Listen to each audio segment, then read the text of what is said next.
오늘은 구약 성경 이사야서 41장 말씀을 함께 보려고 합니다. 구약 성경 1016면 이사야 41장 1절에서 우리 마지막 절 29절까지 한 절씩 교독하겠습니다.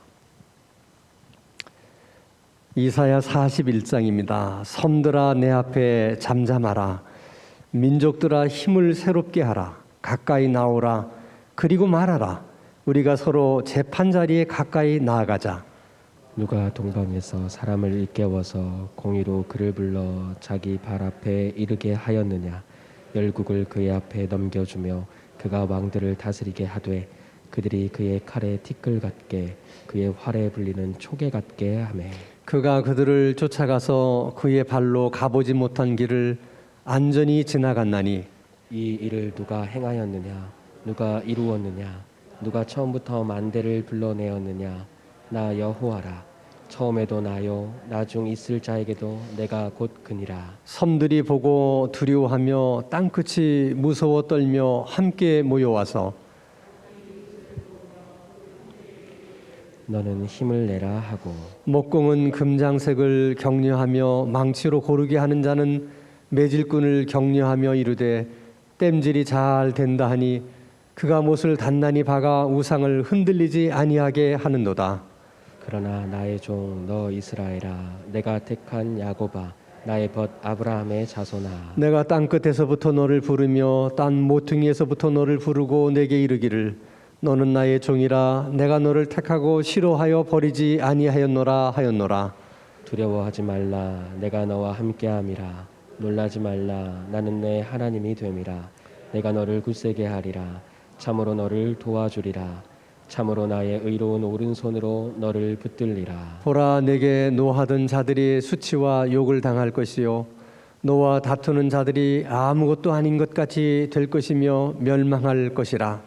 내가 찾아도 너와 싸우던 자들을 만나지 못할 것이요 너를 치는 자들은 아무것도 아닌 것 같고 허무한 것 같이 되리니 이는 나 여호와 너희 하나님이 내 오른손을 붙들고 내게 이르기를 두려워하지 말라 내가 너를 도우리라 할 것임이니라.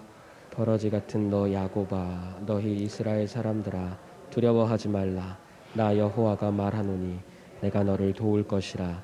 내 구속자는 이스라엘의 거룩한 이니라. 보라 내가 너를 이가 날카로운 새 타작기로 삼으리니 내가 산들을 쳐서 부스러기를 만들 것이며 작은 산들을 겨같이 만들 것이라. 내가 그들을 까부른즉 바람이 그들을 날리겠고 회오리 바람이 그들을 흩어버릴 것이로되 너는 여호와로 말미암아 즐거워하겠고 이스라엘의 거룩한 이로 말미암아 자랑하리라. 가련하고 가난한 자가 물을 구하되 물이 없어서 갈증으로 그들의 혀가 마를 때에 나 여호와가 그들에게 응답하겠고 나 이스라엘의 하나님이 그들을 버리지 아니할 것이라.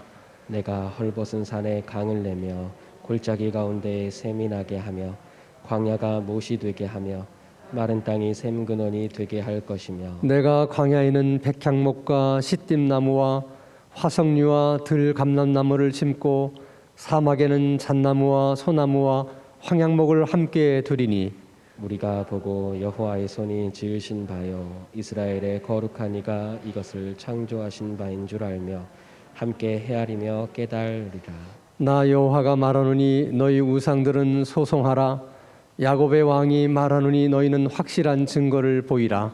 장차 당할 일을 우리에게 진술하라. 또 이전 일이 어떠한 것도 알게 하라. 우리가 마음에 두고 그 결말을 알아보리라. 혹 앞으로 올 일을 듣게 하며 뒤에 올 일을 알게 하라. 그리하면 너희가 신들인 줄 우리가 알리라. 또 복을 내리든지 재난을 내리든지 하라. 우리가 함께 보고 놀라리라. 보라 너희는 아무것도 아니며 너희 일은 허망하며 너희를 택한 자는 가증하니라. 내가 한 사람을 일으켜 북방에서 오게 하며 내 이름을 부르는 자를 해돋는 곳에서 오게 하였나니 그가 이르러 고관들을 석회같이 토기장이가 진흙을 밟음같이 하리니 누가 처음부터 이 일을 알게 하여 우리가 알았느냐. 누가 이전부터 알게 하여 우리가 옳다고 말하게 하였느냐. 알게 하는 자도 없고 들려주는 자도 없고 너희 말을 듣는 자도 없도다. 내가 비로소 시온에게 너희는 이제 그들을 보라 하였노라. 내가 기쁜 소식을 전할 자를 예루살렘에 주리라. 내가 본즉 한 사람도 없으며 내가 물어도 그들 가운데에 한 말도 대답할 조언자가 없도다. 29절 다 함께. 보라 그들은 다 헛되며 그들의 행사는 허무하며 그들이 부어 만든 우상들은 바람이요 공허한 것뿐이니라. 아멘. 하나님의 백성인 이스라엘 백성들이 어쩌다가 나라가 망하게 됐을까? 어쩌다가 그들이 바벨론 포로로 끌려가서 70년을 노예로 살게 되었을까? 도대체 어떤 이유 때문일까? 생각해 보면 그 이유는 뭐 한두 가지가 아니에요. 그러나 가장 근본적인 이유는 우상 숭배를 한 것 때문입니다. 하나님이 선지자들 통해서 가장 많이 경고하신 말씀이 우상 숭배하지 말라는 것이었거든요. 그들이 가나안 땅에 들어가기 전부터 하나님께서 경고하신 말씀이세요. 그런데도 그들은 가나안 땅에 들어가자마자 바알신을 섬겼습니다. 그러면 하나님이 그렇게 우상을 숭배하지 말라고, 우상을 섬기지 말라고 그렇게 당부하시고 그렇게 여러 번 경고를 하셨는데도 불구하고 도대체 왜 이스라엘 백성들은 우상을 섬긴 것일까? 이스라엘 백성들의 생각 속에 여호와 하나님은 세상의 많은 신들 중에 한 분이라고 생각을 했어요. 그래서 여호와 하나님은 전쟁에 능한 신이고 바알은 농사에 능한 신이다. 그래서 전쟁을 할 때는 누가 필요해요? 여호와 하나님이 필요해. 농사를 지을 때는 바알이 필요해. 그래서 바알신을 섬긴 거예요. 근데 그들의 그 생각이 틀리고 잘못되었다고 하는 것을 언제 깨닫게 되느냐? 나라가 망하고 나서야 깨닫게 돼. 바벨론 포로로 끌려가서 70년을 노예로 살면서 그것을 깨닫게 됩니다. 깨달음이라고 하는 것이 얼마나 귀하고 소중한 것인가 하면 그들이 그것을 깨달은 이후에는 다시 예루살렘에 돌아와서는 그 지긋지긋한 바알 우상숭배를 끊어버립니다. 그래서 바벨론 포로에서 귀환한 이후에는 바알신을 섬겼다고 하는 말이 한 번도 안 나와요. 그러니까 정말 그렇게 술, 담배 좋아하던 사람이 어느 날 갑자기 술, 담배를 끊는 것처럼 그렇게 하나님이 바알 우상을 섬기지 말라고 그렇게 많이 말씀했음에도 불구하고 그 우상을 섬기던 그들이 바벨론 포로에서 돌아온 후에 다 끊습니다. 지긋지긋한 바알 우상 숭배가 거기서 끝나요. 그 깨달음이라는 게 이렇게 귀한 거예요. 근데 문제는 너무나 큰 대가를 지불하고 깨달음을 얻게 됐다는 것이죠. 좀 더 일찍 깨달았으면 좋았을 것을 왜 나라가 망한 후에야 깨닫게 됐을까? 왜 바벨론 포로로 끌려가서 70년 노예 생활을 하면서 그것을 깨닫게 됐을까 하는 아쉬움은 있어요. 그렇지만은 깨닫게 되었다고 하는 관점에서 보면 그들은 나라가 망한 것이 잘된 일이에요. 그들이 바벨론 포로 70년 노예로 산 것도 잘된 일이에요. 그렇지 않았더라면 그들이 아마도 깨닫지 못했을 거예요.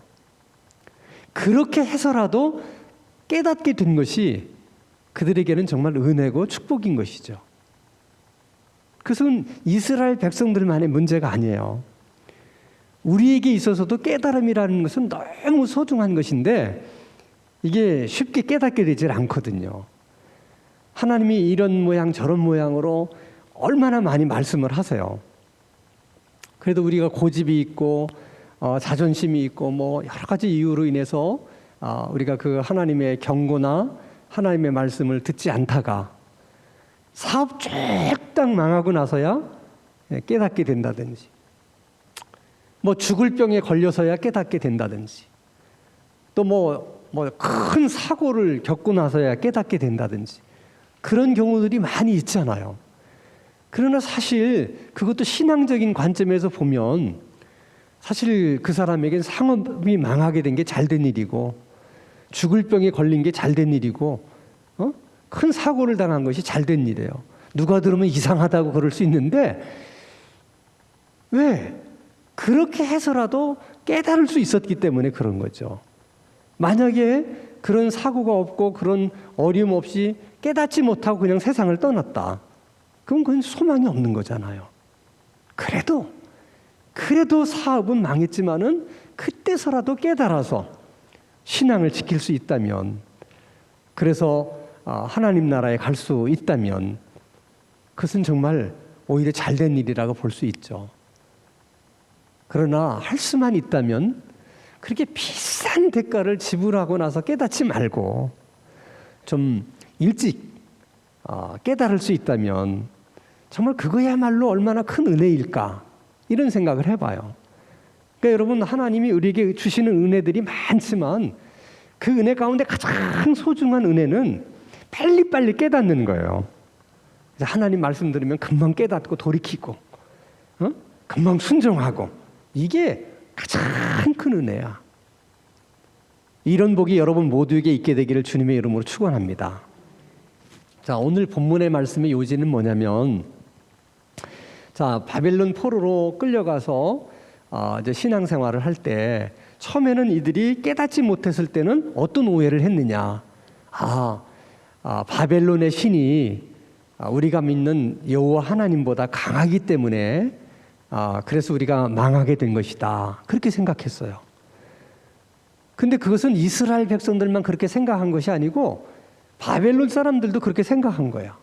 우리의 신이 저 유대인이 믿는 신보다 강하기 때문에 우리가 이긴 것이고, 그래서 저놈들을 다 포로로 데리고 와서 우리가 노예로 부려먹고 이렇게 사는 것이다. 그러니까 여호와 하나님을 알기를 아주 우습게 하는 거야, 바벨론 사람들이. 그런데 그때 선지자가 이스라엘 백성들에게 뭐라고 말씀하냐면, 너희들이 이제 깨닫고 뉘우쳤기 때문에 하나님께 이제 받을 만큼 벌을 받았다, 징계를 받을 만큼 받았다, 소망을 가지라, 이제는 너희들 돌아갈 수 있다, 남은 자는 다시 예루살렘으로 돌아갈 것이다, 이런 메시지를 주신 거거든요. 그래서 그런 오해가 있다가 깨달음을 가지고 거기에 또 선지자들이 격려의 말씀의 메시지를 전하니까 굉장한 소망을 가진 거예요. 그래서 포로 생활이긴 하지만은 그래도 소망을 가지고 이제 하루하루를 사는데, 가만히 보니까 바벨론이 점점 더 강력해지는 거야. 막 더 여러 많은 나라들을 막 점령하고 또 다른 나라들과 결속하면서 점점 나라가 강해지니까 조그마한 소망을 갖고 있었던 이스라엘 백성들이, 야, 이거 진짜 우리가 예루살렘으로 돌아갈 수 있을까? 하는 회의를 갖기 시작하는 거예요. 회의를 갖기 시작해요. 그때 이제 하나님께서 다시 이스라엘 백성들에게 주시는 메시지가 오늘 이사야 41장의 메시지예요. 그래서 먼저 1절 말씀을 보면, 자, 섬들아 내 앞에 잠잠하라. 여기서 섬들은 많은 열방, 여러 나라들을 이제 상징하는 것이죠. 섬들아 내 앞에 잠잠하라. 민족들아 힘을 새롭게 하라. 가까이 나오라. 그리고 말하라. 우리가 서로 재판 자리에 가까이 나가자. 이 얘기는 무슨 말씀이냐면, 하나님께서 여러 열방에게 이야기하는 겁니다. 우리가 재판장에 나가서 시시비비를 가려보자는 거예요. 그 얘기인즉은 뭐냐면, 바벨론 사람들이 어떻게 생각하고 있어요? 지금 자기들의 믿는 신이 여호와 하나님보다 강하다. 그래서 우리가 유다를 멸망시킨 것이고 다 저들을 포로를 끌고 와서 노예로 우리가 부려먹고 있는 것이다. 지금 다 그렇게 생각하잖아요. 그러니까 바벨론 사람들만 그러겠습니까? 주변에 다른 우상을 섬기는 다른 민족 사람들도 다 다 그렇게 생각할 가능성이 있는 거죠. 바벨론의 신이 하여간 신들 중에서는 최고다. 이런 생각들을 하고 있는 것이죠. 그러니까 하나님께서 정말 그런지 우리가 정말 한번 시시비비를 가려보자는. 그 재판장에 나오면 뭐 검사가 기소하고 변호사가 변론하고 갑론을박하면 나중에 판사가 판결을 내리잖아요. 그런 것처럼 정말 참 신이 누구고 진짜 신이 누군지를 우리가 판가름을 내보자. 그런 거죠. 2절 말씀 보면 자, 누가 동방에서 사람을 일깨워서 공의로 그를 불러 자기 발 앞에 이르게 하였느냐. 이 말은 아직 생기지 않은 일이에요. 앞으로 일어날 일을 지금 하나님이 말씀하시는 거야. 누가 동방에서 사람을 일깨워서, 저기서 동방이라고 하는 것은 페르시아를 말하는 거예요. 성경에는 바사국이라 그렇게 말해요. 그러니까 하나님께서 페르시아를 일깨워서 바벨론을 멸망시킬 거라고 하는 지금 예언을 하시는 거야. 다른 사람들은 지금 바벨론이 점점 강해지고 있기 때문에 이스라엘 백성들조차도 이러다가 우리가 정말 예루살렘에 돌아갈 수 있을까? 다 이렇게 지금 염려하고 걱정하는 그런 분위기거든요. 그런데 하나님은 지금 있지도 않은 일을 말씀하시는 거야. 내가 동방에서 한 사람을 일깨워서, 이게 이제 고레스입니다. 고레스를 내가 일깨워가지고 내가 바벨론을 박살을 낼 것이다. 그러면서 하는 말이 누가 저 일을 하느냐는 거예요. 어떤 이방 신들이 저렇게 얘기하는 신들이 있냐? 누가 저렇게 하느냐? 여호와 하나님만이 그렇게 할 수 있다는 거죠. 내가 저렇게 하겠다는 거예요. 3절 그가 그들을 쫓아가서 그의 발로 가보지 못한 길을 완전히 지났나니 이 일을 누가 행하였느냐? 누가 이루었느냐? 누구예요? 여호와 하나님이라는 거죠. 누가 처음부터 만대를 불러내었느냐? 나? 여호와라. 처음에도 나요. 나중에 있을 자에게도 나다. 이렇게 하나님이 지금 말씀하고 계시는 것이죠. 25절 말씀을 보면 다시 한번 반복해요. 내가 한 사람을, 여기서 한 사람 고레스를 말하는 거죠. 북방에서 오게 하며 내 이름을 부르는 자를 해돋는 곳에서 오게 하였나니 그가 이르러 고관들을 석회같이 토기장이가 진흙을 밟음같이 할 것이다. 그리고서 29절에 우상에 대한 얘기를 합니다. 우상을 섬기는 바벨론 사람들을 보고도 하는 얘기야. 보라, 그들은 다 헛되며 그들의 행사는 다 허무하며 그들이 부어맞는 우상들은 다 바람이요 공허한 것 뿐이다. 그게 결론이에요. 자, 그러면서 이스라엘 백성들이 우리는 정말 돌아갈 수 있을까? 이렇게 두려워하고 있는 이스라엘 백성들에게 주시는 또 메시지가 있었어요. 자, 그것이 이사야 41장 8절부터 9절 그리고 10절인데 그러나 나의 종 너 이스라엘아. 지금 다른 얘기 다 하셨잖아요, 지금까지. 그러면서 이스라엘 백성들에게 메시지를 줍니다. 그러나 나의 종 너 이스라엘아. 내가 택한 야곱아. 나의 벗 아브라함의 자손아. 얼마나 다정하게 지금 부르십니까? 내가 땅끝에서부터 너를 부르며 땅 모퉁이에서부터 너를 부르고 내게 이르기를 너는 나의 종이라. 내가 너를 택하고 실어버리지 아니하였다 하였노라. 이게 얼마나 큰 위로가 되겠어요.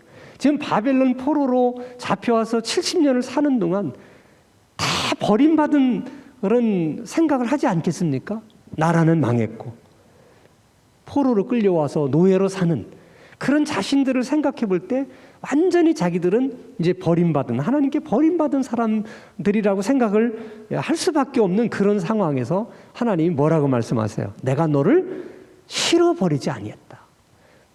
이것이 그들에게 얼마나 큰 위로가 되겠습니까? 그리고 10절에 다시 한번 위로를 하십니다. 10절 두려워하지 말라. 내가 너와 함께 함이라. 놀라지 말라. 나는 내 하나님이 됨이라. 내가 너를 굳세게 하리라. 참으로 너를 도와주리라. 참으로 나의 의로운 오른손으로 너를 붙들리라. 아멘. 그 상황 속에 있는 이스라엘 백성들에게 저 메시지만큼 큰 위로가 되는 메시지가 있었겠습니까? 그러니까 하나님께서 그들의 형편을 아시고 참 그들에게 적절한 위로의 말씀을 주시는 거예요. 근데 이스라엘 백성들에게만 그러는 것이 아니라 우리들에게도, 신앙생활하는 우리들에게도 우리가 정말 두려움 속에 있을 때 또 막 우리가 굉장히 불안해하고 있을 때라든지 이럴 때 하나님께서 우리에게 찾아오셔서 또 목사님을 통해서 또는 뭐 구역장을 통해서 믿는 친구를 통해서 메시지를 주실 때가 있는 거예요. 하나님은 여러 가지 방법으로 메시지를 주세요. 그래서 결국은 그를 위로하시고 그를 격려하시는 하나님이시라는 거예요. 그 시 가운데 모래 위의 발자국이라는 시가 있어요. 어떤 분이 꿈을 꿨는데 본인이 이제 꿈속에서 해변을 걷고 있었어요. 걷고 있었는데 주님이 저 앞에서 자기를 향해서 다가오고 계시는 거예요. 꿈속에서도 주님을 만난 거죠. 얼마나 반가웠겠습니까? 한편으로는 반갑기도 하지만은 또 한편으로는 조금 원망스러운 마음이 있는 거야. 그래서 그 주님에게 이렇게 얘기를 했어요. 주님은 저에게 약속하지 않으셨습니까? 내가 너와 항상 함께 있을 거라고. 근데 내가 왜 가장 아플 때, 내가 가장 힘들 때, 왜 하나님은 나를 혼자 버려두셨습니까? 왜 나 홀로 있게끔 버려두셨습니까? 그리고서 뒤를 보면서 보세요. 그때마다 발자국이 하나밖에 없잖아요. 주님께서 항상 나와 함께 하시고 동행하신다면 발자국이 4개가 있어야 되는데 하나밖에 없지 않은 원망스러운 마음으로 주님께 그렇게 이야기를 하니까 주님이 아들아, 저 발자국은 네 발자국이 아니고 내 발자국이다. 네가 가장 아파할 때는 너를 내가 가슴에 품고 걸었고 네가 가장 힘들어할 때는 내가 너를 등에 업고 걸었단다. 주님이 이렇게 좋은 주님인데 그 주님을 우리가 모르기 때문에 그래서 꿈에서 그분처럼 하나님께 대해서 주님께 대해서 원망스러운 마음이 생기는 거예요. 그렇지 않아요. 우리는 정말 주님이 내 사정을 전혀 모르시는 것 같고 전혀 나에게 관심이 없는 것 같고 완전히 나를 그냥 버려둔 채 나 홀로 막 이렇게 던져진 그런 채로 내버려 두시는 것 같지만 절대 그렇지 않아요. 정말 우리가 가장 힘들 때 주님은 우리를 자신의 가슴에 품고 걸으시고 가장 우리가 아파할 때 우리를 등에다 업고서 걸으시는 좋으신 주님이신 줄로 믿습니다. 이게 여러분 꿈속에 나타난 그분만 경험하는 것들이 아니에요. 어느 목사님이 유치원 다니는 아이하고 목욕탕을 함께 갔는데 이제 한쪽에서 이제 막 때를 밀고 있는데 이제 그 유치원 다니는 아들이 이제 막 물장구를 치고 놀다가 갑자기 아빠 생각이 나니까 아빠를 보면서 아빠 그러면서 달려오는 거라. 근데 목욕탕이 굉장히 미끄럽잖아요. 이게 달려오다가 애가 미끄러져서 막 넘어지려고 그러는 거라. 순간 아버지가 얼마나 당황했겠어요. 목욕탕 바닥에 넘어지면 어떻게 되겠어요. 그래서 정말 당황스럽게 그 아이를 붙들었습니다. 정말 쓸어내리면서 아들 보고 이 여자가 조심해야지. 그리고서 이제 다 끝내고서 샤워대에 가서 샤워를 하는데 갑자기 주님의 음성이 들리더래. 아들아, 나도 네가 넘어지려고 할 때마다 내가 깜짝 놀라서 너를 붙든 적이 한두 번이 아니란다. 그 순간 이 목사님이 샤워를 하지 못하고 계속 울었다는 거야. 우리가 몰라서 그런 거야. 그러니까 우리가 정말 넘어지려고 할 때 주님께서 깜짝 놀라서 우리를 붙들어 주셔서 오늘 우리가 있는 거야. 그래서 우리가 이렇게 기도하는 자리에도 있을 수 있는 것이고, 아멘. 바라기는 정말 꿈속에서 그분처럼 주님 만나는 그런 경험, 샤워하다가 주님의 음성을 들었던 그 목사님처럼 그런 은혜들이 오늘 기도하는 우리들에게도 있어지기를 주님의 이름으로 축원합니다. 그래서 오늘은 우리가 기도할 때 하나님 깨달음의 은혜가 얼마나 큰지를 알았습니다. 너무 비싼 대가를 지불하고 깨닫지 말게 해주시고 들을 때마다 금방금방 깨닫고 돌이킬 건 돌이키고 순종할 건 순종할 수 있는 그런 은혜를 하나님 허락하여 주시옵소서. 그리고 오늘 이사야 41장 10절에서 약속하신 것처럼 두려워하지 말라. 내가 너와 함께하며 놀라지 말라. 나는 내 하나님이 됨이니라. 내가 너를 굳세게 하리라. 참으로 너를 도와주리라. 참으로 나의 의로운 오른손으로 너를 붙들리라. 이스라엘 백성들에게 주셨던 이 약속의 말씀이 오늘 나에게 주시는 약속으로 그렇게 받을 수 있도록 또 기도할 수 있기를 주님의 이름으로 축원합니다.